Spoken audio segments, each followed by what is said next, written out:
Namaste. Anyway, I was just having a conversation. I don't know how well Ron's going to come through because he's in Germany. We've got a very long distance, communication going. But anyway, we were just discussing. He used to be in TM, and like I said, I'm just saying. What Nithyananda does is he takes I got just eating soup and I had some spinach in my teeth. That was not cute. Anyway, so he takes the things from Osho, Sai Baba, TM, spins them together, and then wants to make it seem that he's got something new. Well, it's not new. He's using the same techniques, the same drama, talking about the same things as Osho, Sai Baba, and Mahesh Yogi. Yeah. Anyway, we were talking because Ron used to belong to TM and took the course, the levitating course. They used to call it the flying. I took it in 1978. And I was doing that practice until I joined this path, 2005. So that's a long time. Yeah. So how many times did you levitate and fly? Well, 0. And anybody there, how many times did any of them actually levitate? No, nobody levitates. It's just everybody's hopping. Exactly. They hop like frogs. And this is exactly the point. You would think that people that take these kind of courses, and again, Nithyananda is doing the same thing, and he claims levitation. If he levitates, it should be paramount in a video somewhere that you see him absolutely levitated. Well, it doesn't happen. No. It doesn't happen. What happened is it's almost unexplainable how the whole thing came about. But it's like, when we first learned to do it, I can't even explain it. But it's like you just start hopping, and then it's like, yeah, we're levitating. And I said that. I admit, I would tell people, no, we're levitating. I actually remember my mother sent me to go see the rabbi. He says that to see the rabbi. I was 19. Yeah, I was 19 years old. And, I'm levitating, but the gravity is. Rabbi, Yeah, I'm levitating, but the gravity is so strong it just pulls me right back down. Yeah, like that. Some kind of logic. And nobody told me to say that. That's what's so weird. No one like said this is what you tell the people. It's almost like I don't know if it's a brainwashing. I don't know. Just kind of come up with it.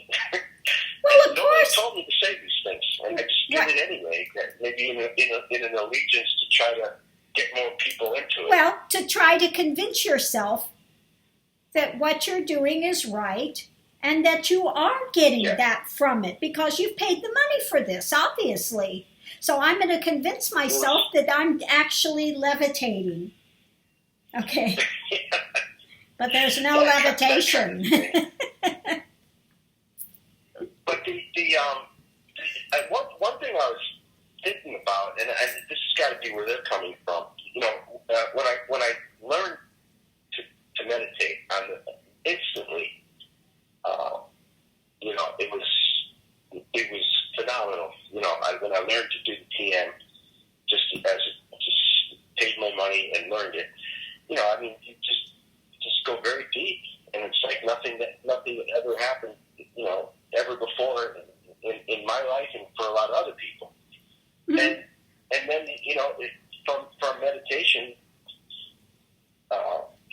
one feels that calmness throughout the day, and then from that inspiration, you want to try to suck as many people into it as you can, so that they can also get that kind of thing in their life. So that part was genuine, right? And that's the motivation in I would imagine in the Nithyananda group that they're feeling their blissed out situation, and they want to try to suck people in by putting out these videos of walking a dog and all these different things to try to get as many people as they can to it. Right. Because if you've never meditated before and you are meditating and things are calming down a little bit and you're centering, and then things will start to expand for you, yeah, of course.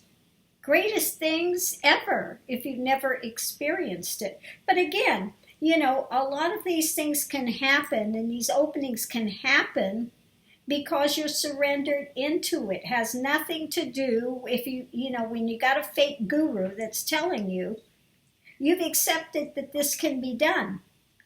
And it happens, okay? But that is within your own being and your own acceptance into something spiritual. But they take the credit for it, unfortunately. Yeah. And then they start spinning things further and further and further away, unfortunately. Yeah.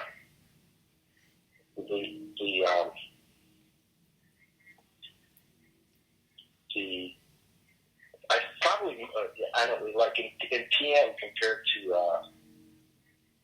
Nithyananda's group, probably the vast majority of the people, they just go in, they pay some money, they learn how to meditate, and then they disappear, and they never stay in the organization. They just have a meditation technique. That's it. Yeah.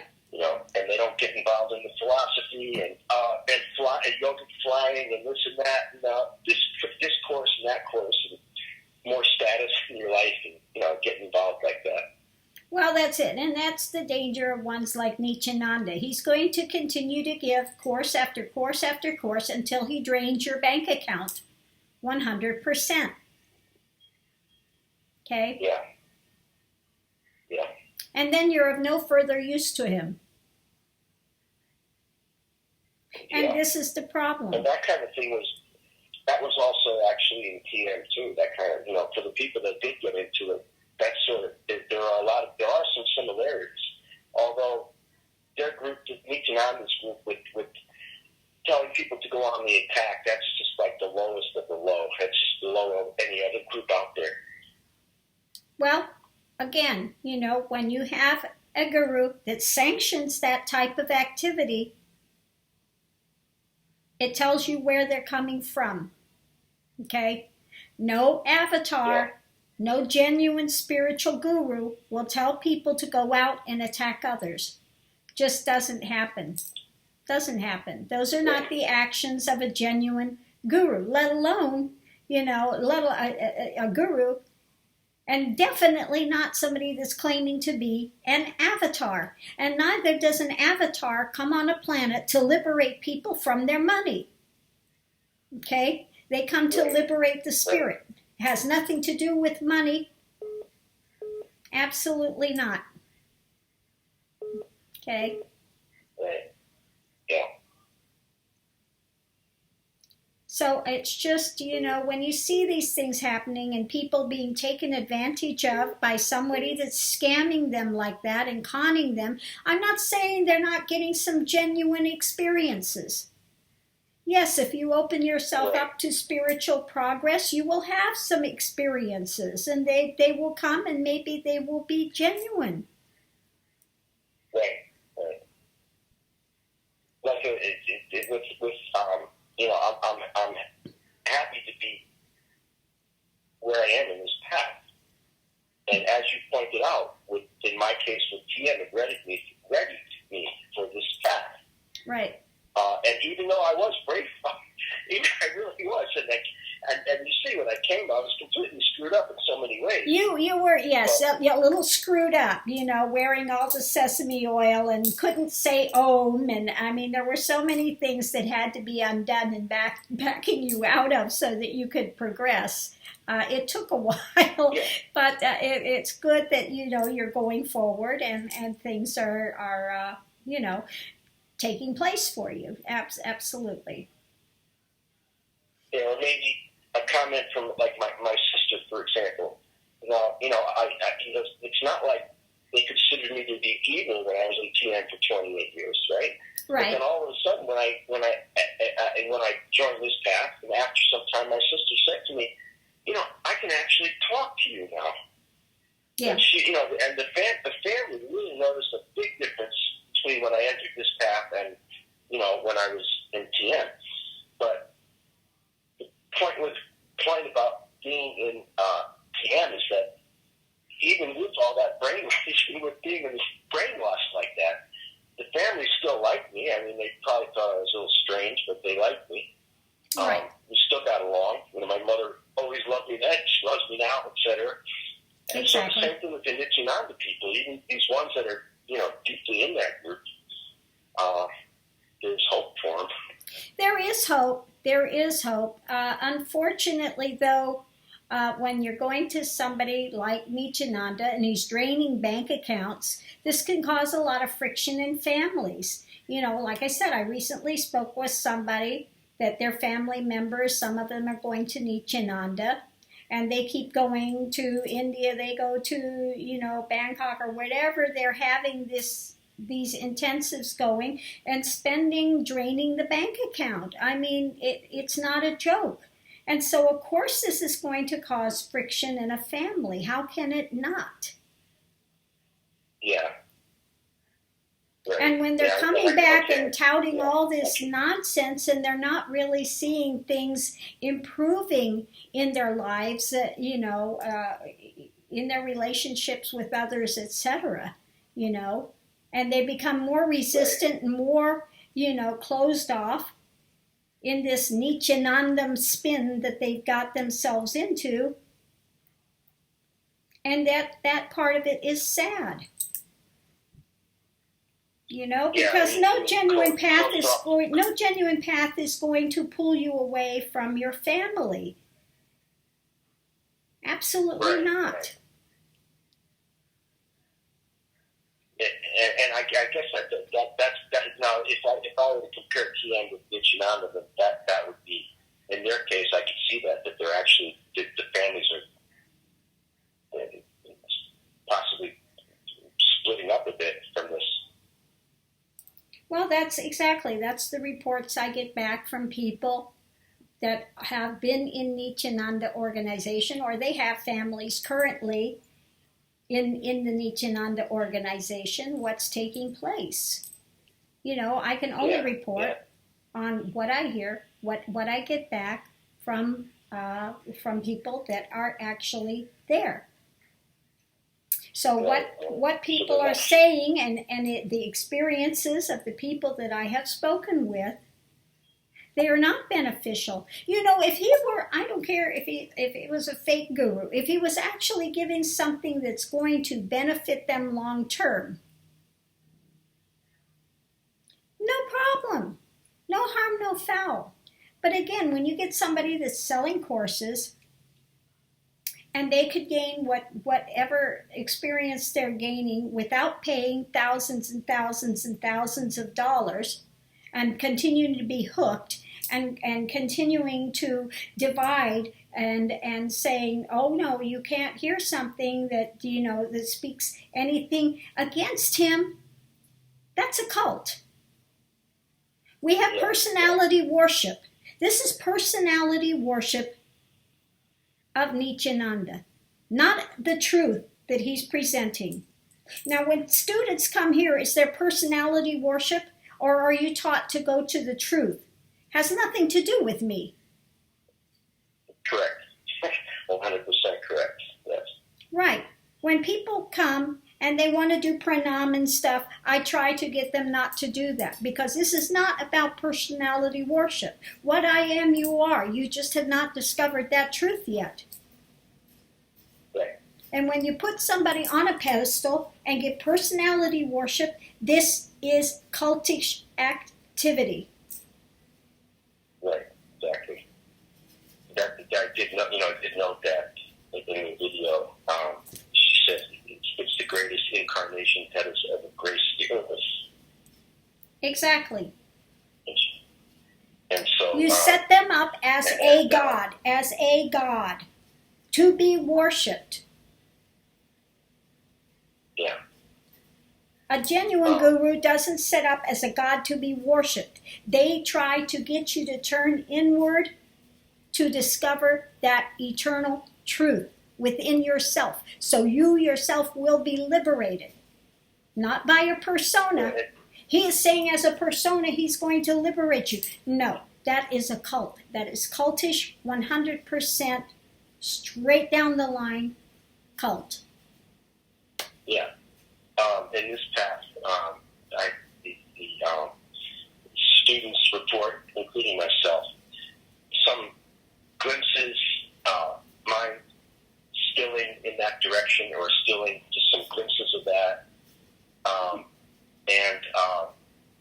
So it's not as if what's being told is just taken as blind faith that we're studying. Right. We're actually getting some kind of glimpses in all sorts of experiences that people report. Right. It can't be something, it's not something that you're indoctrinated to, that you continue to talk about and spin yourself into believing, okay? It's not a belief system. It should be backed up with genuine experience, genuine falling away, genuine expansion, genuine heart opening, okay? Right. It needs to be backed up with experience. Right. Exactly. And people report that. That's the, from the students in the path, they give those reports that that's what's taking place. Exactly. You continue to monitor your students. They send a report how they're doing, what's happening, and you continue to give them guidance when they need it. But you're not, telling them how they have to live their life. People come to me and ask me, what do I do? What do I do? Why are you asking me? You're the one that has to live with the consequences of your actions, not me. No guru should ever tell anybody how they need to live their life. Okay? The people that are living their life are responsible for their own actions. And they're the ones that have to pay the karmic debt. Okay? Yeah. Correct. So that's where that goes. Anyway, so thank you for opening up and talking about your TM time and your levitation. I was levitating, but gravity is so strong it pulled me down right away. So I was kind of like leaping. But no, actually it was levitation. If it weren't for that darn gravity, I'd stay up there. Well, they just this last the most recent Nithyananda one, she's going on and on about how she levitated and kundalini. She's mixing everything with everything in that tape, and she's speaking in a convincing way about how she was levitating. And in fact, just watch that. It's the newest video. After watching it, it's like, oh yeah, I remember that, and I see the difference between copying TM because that's exactly what we did. That's exactly hopping like frogs. Yeah, that's levitating. Well, if you can convince yourself that hopping like a frog is levitating, then you can convince yourself of anything. And that's the problem. That's the problem with these types of paths that do things like that. You don't want to be left behind, so you want to convince yourself that you've actually got that. You don't want to admit that you haven't got it.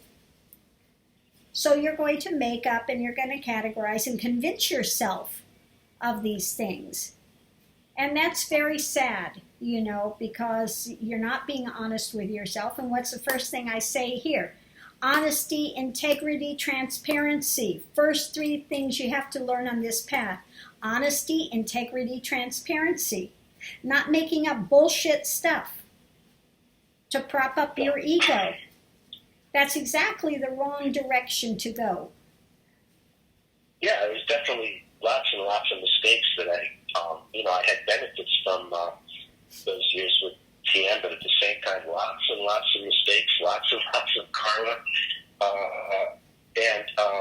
The act started to clean up when I entered the path here. That's all. Yeah. Well, it's good to see you continue to go forward, and hopefully you continue to grow and you continue to expand and continue to have deeper and deeper experiences. Exactly.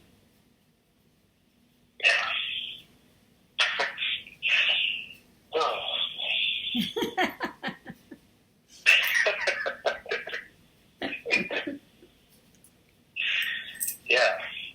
Yeah.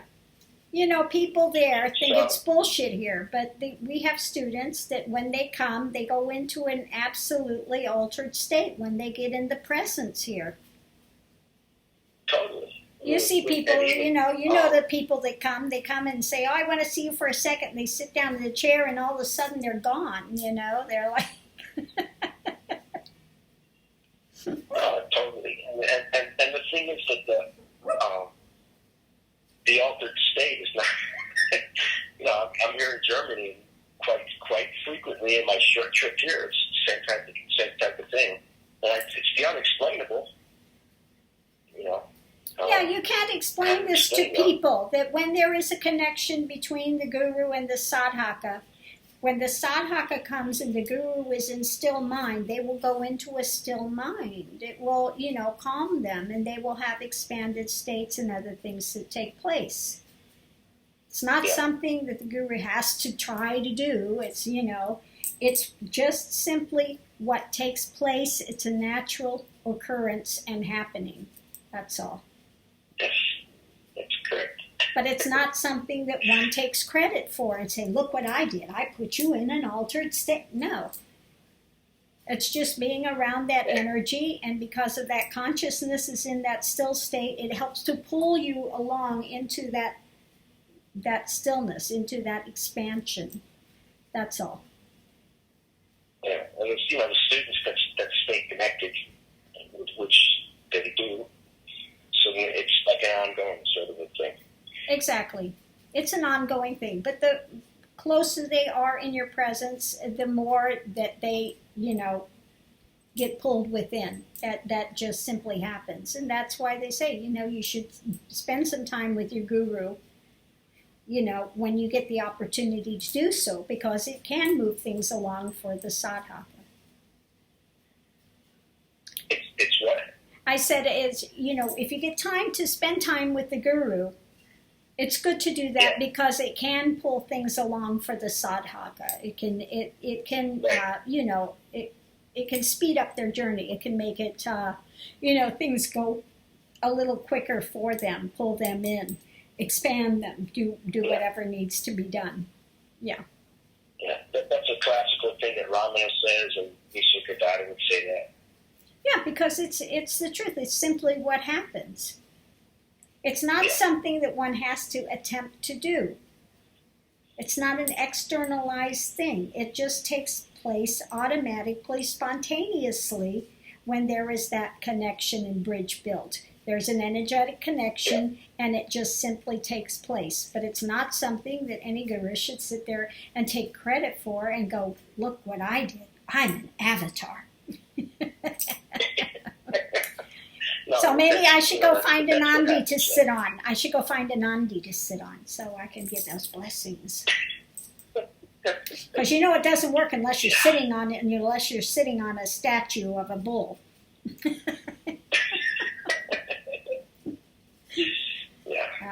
Yeah. We'll let them go play with their bull statues and their Krishna swings and the other things that they're doing. And anyway. Yeah. But all of that drama is not needed on a path. The proof is in the experiences that the students are having, and, the way that the fruit is coming from the tree. Again, you look at the student, you look at their actions, and you'll see what the guru is. Okay? So again, for those of Nithyananda's little minions that think it's wise to be this kshatriya, okay, and go after spiritual teachers, it's not a wise move, because for one, you're a reflection of your teacher. If this teacher is condoning that type of an action, what does it say about him? Yeah, exactly. Would I ever allow any student here to do something like that? No, no student would do it. I mean, obviously meditation is about peace, and it's about, mind quiet, a peaceful life, and what peace is there in going after attacking people? Exactly. That shows the fruit of the tree. If he's condoning that, then that is in his consciousness. This is not the consciousness of an avatar. To condone people going out to attack, falsely curse, and doing all that drama. That shows what is in his consciousness. It is not the consciousness of one in a stilled mind. 100% not. Because this would never, never, never in a million years be the pointing nor sanctioned by any genuine guru. Never. That I can guarantee you. Like I said,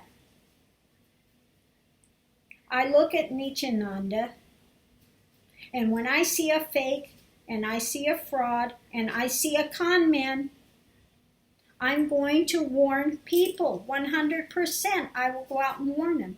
But even at that, I don't pronounce curses. I don't do all this vitriolic hatred. I will tell you where he's wrong, in what avenue he's wrong. But I don't ever stoop to that type of vitriolic behavior of ignorance. Not going to. No.